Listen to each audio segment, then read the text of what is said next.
Good afternoon, everyone. Good afternoon. Welcome back to our family meeting. It's a pleasure to be before you. My name is Craig, one of the recovery coaches here at Capital Recovery Center. And today we have an article that I would like to share. As you know, this is a family meeting, and drug addiction doesn't just affect the individual, but it affects the whole entire family. In this article, we're going to get some insight on how and what the damage does, and hopefully we can learn how to repair relationships once it has been severed or broken. All right, and so without further delay, we bring you this article by JourneyPureRiver.com. You can go online and retrieve this article. It's by JourneyPureRiver.com. All right, and so let's get right into today's title: Repairing Relationships Broken by Addiction. Family meeting. This is a family recovery support meeting, and so this article starts off by stating, addiction is a chronic disease that can negatively affect a person's life and health. What many people don't know is that addiction is a family disease, all right? It doesn't just make the sufferer sick, it also harms their loved ones, colleagues, and acquaintances. One of the casualties of a battle with addiction is the trail of damaged relationship it leaves in its wake. With the right kind of help, repairing relationship after addiction is possible, all right? With the right kind of help, repairing relationship after addiction is possible, all right? And so our first topic of discussion is addiction, a family disease, all right? When one person in the family develops a substance abuse issue, it doesn't solely affect them, no matter their drug of choice. Their addiction is a family disease, causing stress to the people living in the family home and those closest to the addict. This disease has the potential to interfere with normal family life and routines. A person living with an addiction may behave erratically, all right, depending on whether they are sober, drunk, high, or recovering from a time when they were drinking or using drugs. Someone in the throes of an active addiction may lie about how much they are drinking, how many drugs they are taking, or even that they are taking drugs. This is one of the symptoms of the disease. And it's common for addicts to manipulate loved ones if it means they can get resources, for an example, money, food, a place to stay, a cell phone, etc. That will support the addiction. It can take time for a family to realize that they are dealing with a loved one who has developed an addiction to drugs or alcohol. The early stages of the disease can be subtle. Addicts can be very good at persuading family members that an episode where they were under the influence was an isolated one and that it would never happen again, right? Unfortunately, it always happens again in the case of someone living with an addiction. Family members may react to a loved one's addiction by stepping in to help with the best of intentions, all right? Not everyone in the family will agree with trying to help the addicted family member. Some may think that taking a tough stance is the way to handle the situation. When family members disagree about the best way to deal with someone who has an addiction issue, conflict ensues, all right? And the person with the addiction is left to continue drinking or using drugs. At the same time, the discussion or arguing goes on. The addict realizes that as long as the family is in turmoil, they'll be able to feed the addiction relatively undisturbed. So while the family is going through arguing and deciding on what to do, This article says the person with the addiction continue on in their addiction as things go on, all right, as normal for them, what they think is normal, all right. The addict realized that as long as the family member is in turmoil, they'll be able to feed their addiction relatively undisturbed. They will not allow anything to get in the way of feeding the addiction. All right. So to them, it's business as usual, right? Business as usual, undisturbed. The next topic of discussion: number of families affected by addiction. All right. So this article is going to give us some stats, and so. Stats. One thing about stats can vary. They can increase and they can decrease. So it all depends when this article was presented to us. So let's just see during that time what the stats are, or the number of families affected by addiction. All right. Addiction is unfortunately all too common today. Families dealing with their loved ones struggling with this chronic disease may feel like they are on their own. But these statistics may help put the issue into a different perspective.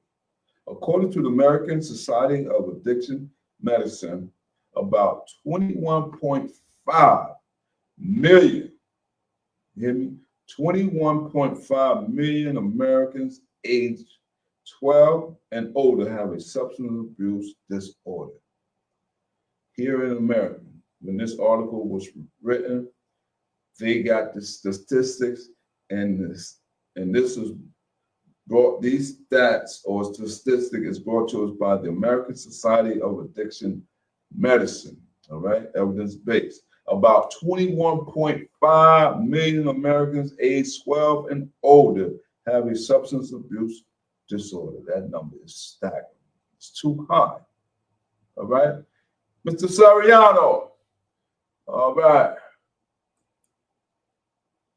What's going on, man? Good. I'm doing good. Back home, back in town. All right. And so we'll talk a little later, all right? Yes, sir. All right. Now, all right. So the next bullet concerning statistic affecting by addiction, number of families affected by addiction, it says of this number, about 1.9 million people develop an addiction to prescription pain medicine, and 586,000 had an addiction to heroin. Approximately 23% of those people who use heroin develop an addiction to opioids, the class of pain medication that includes morphine, fentanyl, and hydrocodone, codeine, and oxycontin. So these are pain medicine, all right? This article says in 2013, the number of Americans either dependent on alcohol or with problems related to alcohol use was 17.3 million. Wow, that's a high number. 17.3, right? It says, according to the National Survey on Drug Use and Health. All right. Let's go into another topic. Rebuilding relationships and recovery. All right. The key to healing from addiction and rebuilding trust after the addict in your family has hurt all of you, let you down, disappointed you, and caused chaos more times than you can count is a drug and alcohol treatment program. Professional help is needed for people struggling with drug addiction to learn how to live a sober lifestyle and learn how to live without their drug of choice.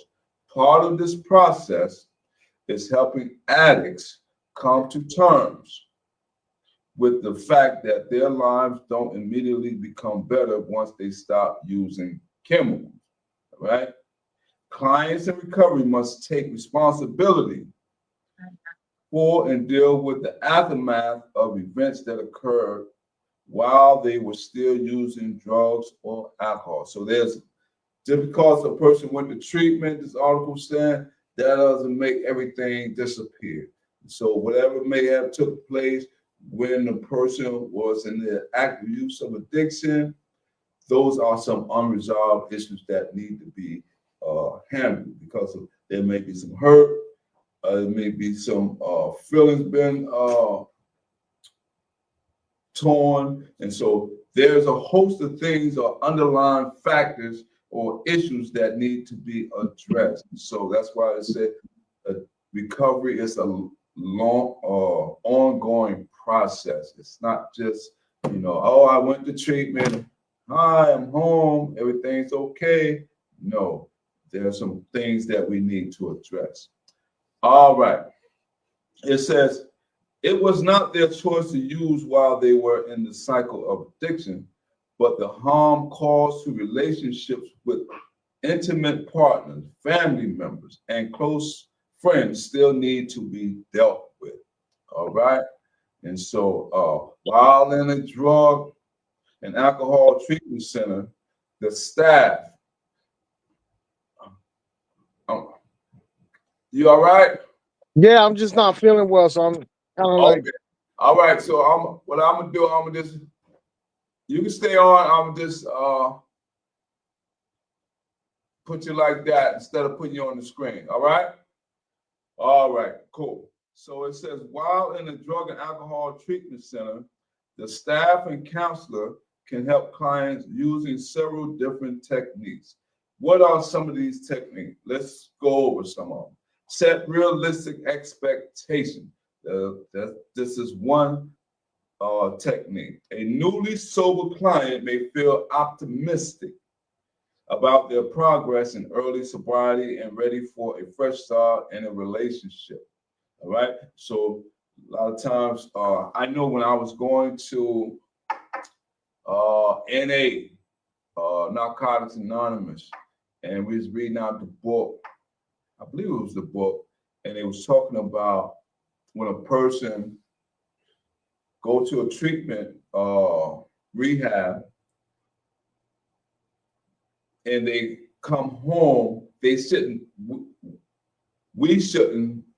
When I came home, they was saying that I shouldn't get into a relationship so fast. I should give myself some time because oftentimes when we think that everything is okay, we get in a relationship, sometimes we don't have it all together, and that can lead to more complications. All right. Have you ever heard that, Mr. Serrano? It said give yourself some time, right? Yeah. All right. You muted because I can't hear you. No, I didn't. Can you hear me now? Yeah, I can hear you now. Yeah. Yeah, I've been through it. I mean, I've done it before where I've jumped into a relationship and doesn't make it things any, it feels better, but it's not any better. It just creates more chaos. Yeah. Yeah, that's what they say. A lot of times, we want to bond with somebody, we want to establish a relationship, but there may be some factors that we haven't dealt with in all actuality, because a lot of times I know I was blessed to go to a therapeutic community where it was more than 12 months. I was there for like 16 months. And a lot of times people insurance, unfortunately, doesn't pay for a person to go longer than, I think, 6 months. They may pay, you may find some places that may accept you for a year or more. But a lot of times people only can go for 30 days, detox for 5 to 7 days, then go to residential for a month. It has been stated that that's not enough time, especially if a person been using for years. So for a person to say, oh, but the goal is to get people some coping skills and with the hope of doing some follow-up. And so that's the main thing about getting people at least the initial phase of treatment. Let's keep building. Let's talk about building trust will take time. After a pattern where trust has been betrayed repeatedly, rebuilding it will be a lengthy process.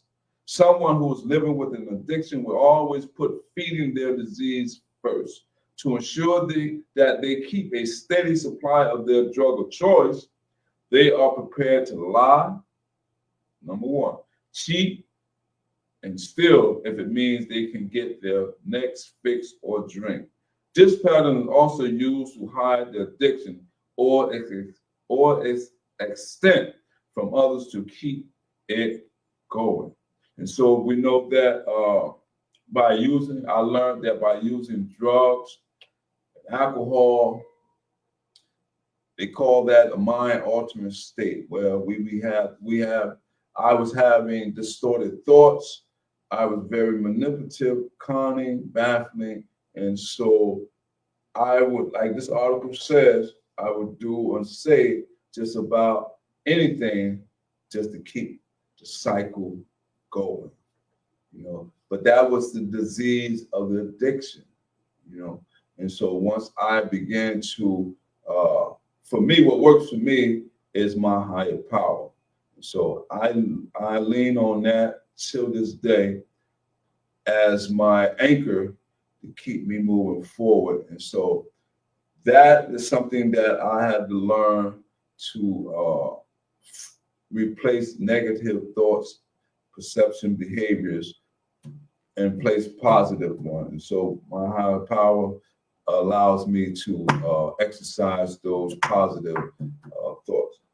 All right, let's go on. Let's keep going. Learn healthy communication method. Man, I need you in here, man, so that we can sit here and we can, chew the fat and share together in person. All right. Yeah, man. So whenever you get a chance, we'd love to have you just come on in, man, and just, be a part of what's going on in person. You know what? I love that because, I've been away for a little bit. So, yeah, I love that. I love to do that. All right, man. All right. So we love to have you. And so welcome back home. And I'm glad you're safe and everything's, you're doing well. Yes. All right. So this next part says, learn healthy communication methods. Communication is a two-way street, and it includes both talking and listening. All right. When listening to someone else speak, many people do not hear what the other person is saying. They are waiting for a conversation break so they can make their next point. This is not the best atmosphere to have a healthy discussion. During treatment, a client will be able to learn effective ways to communicate with others and how to truly listen to what another person is saying. We call that effective communication. There are healthy ways to deal with conflicts that don't end up with someone feeling as though they need to tune out by using drugs or having a drink. Clients will also learn that it's possible to resolve issues without resorting to emotional blackmail, trying to guilt someone into doing what you want, storming out and disappearing, or any other strategies they may have been using in the past.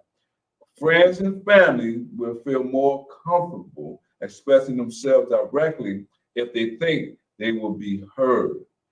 Effective communication techniques lower the risk of petty disputes and teach clients what to do if the conversation gets too heated.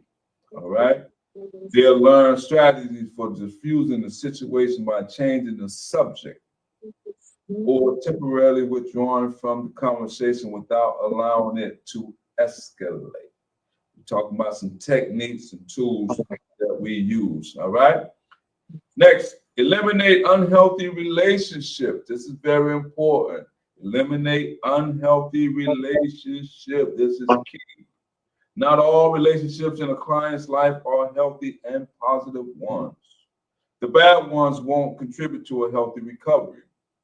They'll end up doing just the opposite. They'll become a reason for a client to start to slip toward a relapse. People in a client's life who are still using drugs and alcohol no longer have a place in their life.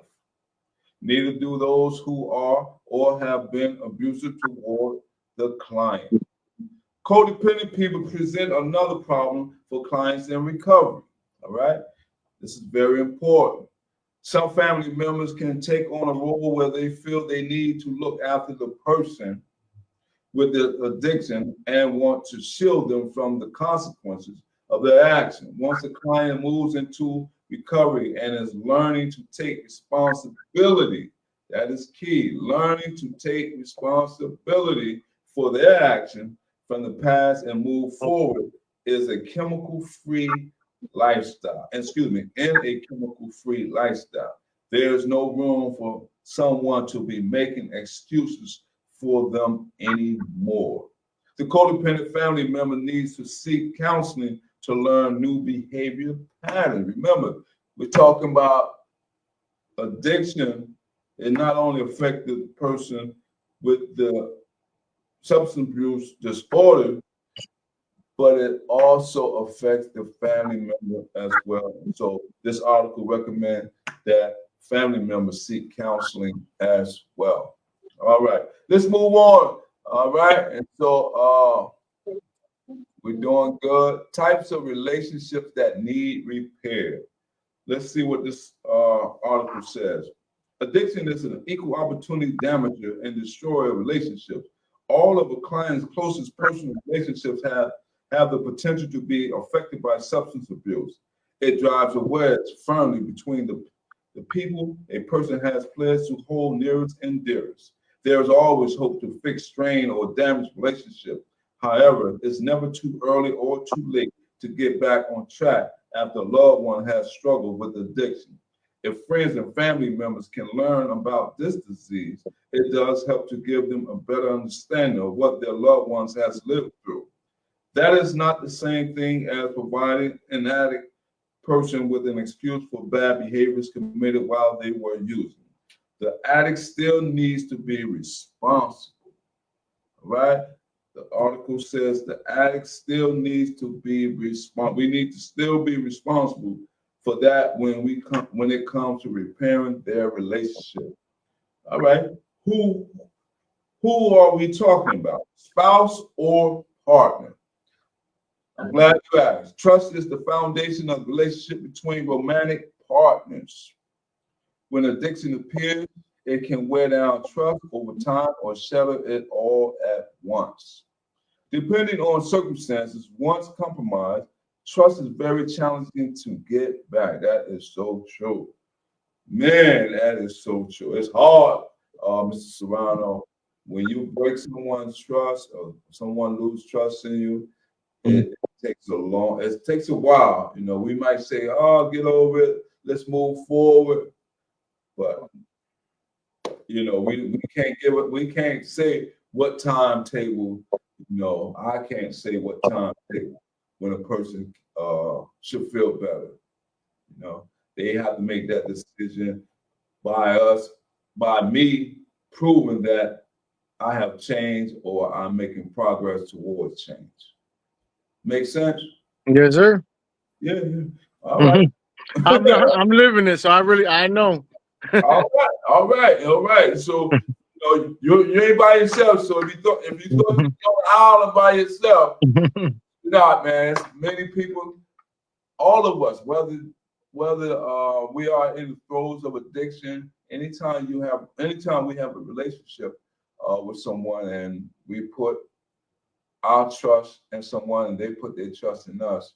So that's something that we must cherish and respect, because that's important, and especially when it's talking about our spouse or our female partner, because they are very emotional. They're easy to hurt, and so when we do that, I know when I do that, it's I may not really understand the impact, I understand the nature of it, but I can't really understand how deep, the wound becomes. Mhm. Now it take more time for me to build to heal the wound one layer at a time because it be so deep. You know, I'm thinking, oh, it's just a little scar, but to them, Mm-hmm. it's a deep wound. You know what I mean? So I'll go through it, you know. And hey, man, it's life, but we got to keep on trying to become better. Yeah. You know what I mean? So don't give up. I mean, a lot of times it's hard, man. It's hard to try to build trust and try to get I people. mean, the worst thing for me is when, like, you're doing well, and Yeah, you know, and I know trust is hard, and it's like I've gotten where like they'll throw it in your face, or like, yo, I'm doing, and you keep, you keep throwing the trust issue in my face, but I'm doing this, and sometimes like you got to eat it because you created this. yeah, Mhm. yeah. And a lot of times, It's like I can't get mad at my own creation. I created the situation, so now I just got to keep through my actions showing the person I'm becoming. yeah, yeah. And over a course of time, it gets better. You know, it gets better because I know a lot of times, you know, like you said, we create this monster, we create this situation, and just because we're doing the right thing now, we think everything should just Exactly. Hmm. nah. Mm. You know, It's a can of worms. Like, and then the thing is about it, like, you never know when that can of worms is going to open up. You can seal it for a little while, you yeah, know, and yeah, it's all right. And then it could be the most, because I've lived it. I'm staying with my mother, and the situations I've put her through that we've talked about. Like, it'd be the most minimal thing. You don't even mean anything by it, and it could just open that can of worms. And it's like, yeah, I get a little bit mad, but it's just like, what, I got to eat it. yeah, So. yeah. Just keep doing what's right. Mhm. And then, it'll take care of itself, man. You know, because a lot of times we want to just throw in the towel and say, ah, man, you know. Nah, man. I do that sometimes, and I play the tape. I play the tape. I'm like, I'm not. I play the tape. I'm like, I am not going back down that route. You know what I mean? I'm Yo, not hitting rewind. You know what I mean? My yeah, tape is pushing pull forward. that's right. Don't throw in the towel. Just keep pushing. That's right, man. I'm glad you have that mindset. You know, good. All right. So now we're gonna talk about parents. So Bennett, I mean, you spoke on the parent. This article gonna let us know about parents. All right. So it says parents and grandparents are usually a person's first source of physical, emotional, and financial support. From the time we are born, we learn to lean on our parents. If we have a good relationship with them, they are the people we know we can turn to during difficult times, and they will always have our back. This urge to help means that parents may feel angry, hurt, betrayed by an adult child living with a substance abuse issue. If parents have provided financial or practical support only to realize they've been helping to feed the addiction, they may feel foolish or that they had a hand in keeping their child sick. Wow, that got to be hurtful, when a parent thinking that they're doing the right thing, but come to realize that they was doing more harm than good. That can really wear on a parent, I believe. Even though that was not their intention, correct. It wasn't their intention. Their adult child may still lie and steal from them despite the help that the parents have provided since they are compelled to feed their addiction. That's the disease right there. The parents want to do what's right. They have good intention, but that disease of addiction, it's selfish. A lot of times it's just all about me, and Hmm. you know. But we can move on from that, and then let's talk about the children. Children whose parents are addicts have relationship issues that need addressing as well. Very young children may not realize that their parent is behaving differently from other mothers or fathers. As they age, they may start to understand that their parent has an issue with keeping promises or being on time. The realization that the problem stems from drug or alcohol addiction will likely only come later in childhood. Getting clean and sober is essential to helping a good, honest relationship, of having a good, honest relationship with children of any age. The younger the child, the easier it is, the easier it will be to get the relationship back on track. With older children, it will take time and patience to show the child that this change is permanent and that the parent will be keeping their word about being around for the child moving forward. You know? And so, man, there's a lot in this article, but I'm glad you tuned in, man, because a lot of times we can listen to some things and it may hit home. You know, it may